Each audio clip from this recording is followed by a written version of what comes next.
Namaste Dosto! Welcome to Desified Dish. My name is Reiko. So if I had to label one ingredient that's one of my favorites, it would be adarak, ginger. It forms the basis of so many curries. It's amazing in chai, and even fermented, it's very refreshing as ginger beer. So when I came across a recipe which put this little rhizome at the forefront of the flavor, you just know I had to make it. So this curry is going to be quite easy to make. It doesn't even require any marination. So let's cue the music and get into it. Okay, so to start with, we're just going to be finely chopping our onion. So just like with other recipes, I'm going to remove the ends, cut it in half, remove the skin, and then slice the halves and then slice them in the other direction so we end up with a nice diced onion.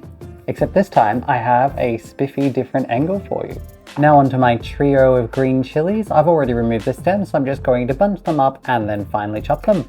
And we're going to add these to a little prep dish. Now I'm going to take my garlic press, add about 5 to 6 cloves of garlic, and give them a good squeeze. They can make friends with the chilies.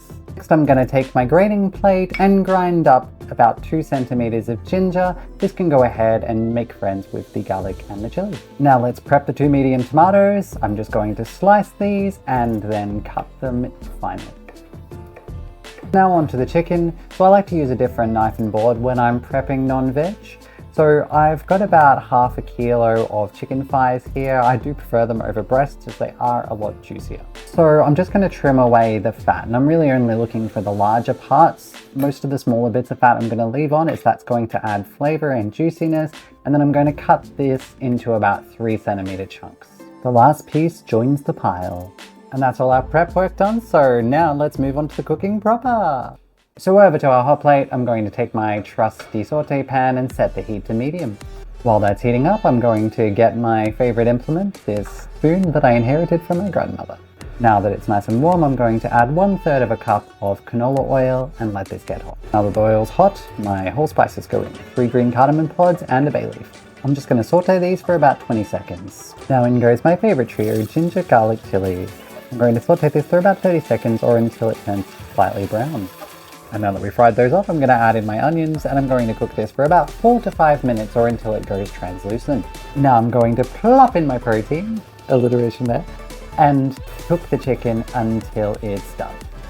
Spoon tap means yes it is. Now let's bring some color to this chicken with our ground spices. 1 teaspoon of turmeric, 1 teaspoon of coriander powder, 1 teaspoon of red chili powder, half a teaspoon of ginger powder, and 3/4 of a teaspoon of salt. And I'm just going to toast these for about 20 seconds, making sure that chicken is nicely coated. Now I'm going to reduce the heat to medium and add in my chopped tomato along with 1 teaspoon of tomato paste. This is going to provide some extra richness to the gravy. We'll give everything a good stir and cook it for about 4 to 5 minutes until the tomato reduces. While the tomato's doing its thing, I'm going to measure out 1/3 of a cup of yogurt and give this a really good whisking. This is going to stop it from splitting when we add it into the pan in a moment. Back over to our chicken. No, I haven't forgotten about it.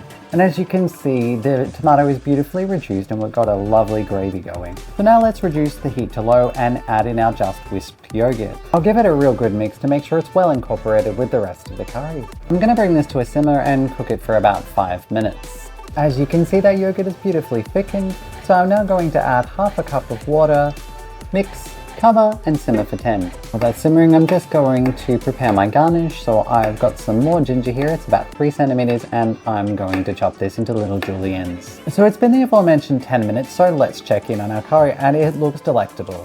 But I can make it even better, so we're going to add in half of our julienne ginger and half of our chopped coriander. And now one last good mix. It looks both bright and creamy. Have a closer look. Off screen I towered up some roti, so it's time to plate. Oh, and do make sure that you remove the bay leaf. You probably don't want to eat that. So just before serving, I'm going to add my ginger and coriander that I had left over. See, I didn't forget about it, as garnish. And now it's dinner time. Alright, we're back and the cooking is done. So I present to you ginger chicken. Oh, and it smells so amazing. Fresh coriander, that fresh julienne ginger on the top. Oh, it's amazing. Oh, I can't wait to get some roti into this. So, I'm not going to wait any longer. Let's go ahead and give it a try, shall we?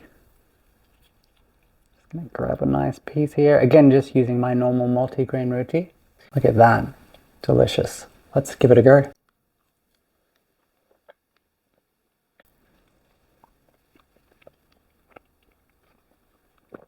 Oh, delicious.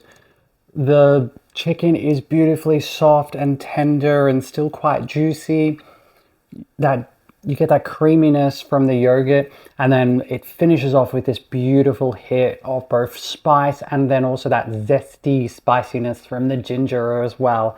This is one I'm definitely going to make many times more. So if you enjoyed this video, leave a like, and if you want to catch what dish I make next time, please subscribe. Thank you so much for watching. I'll catch you in the next one.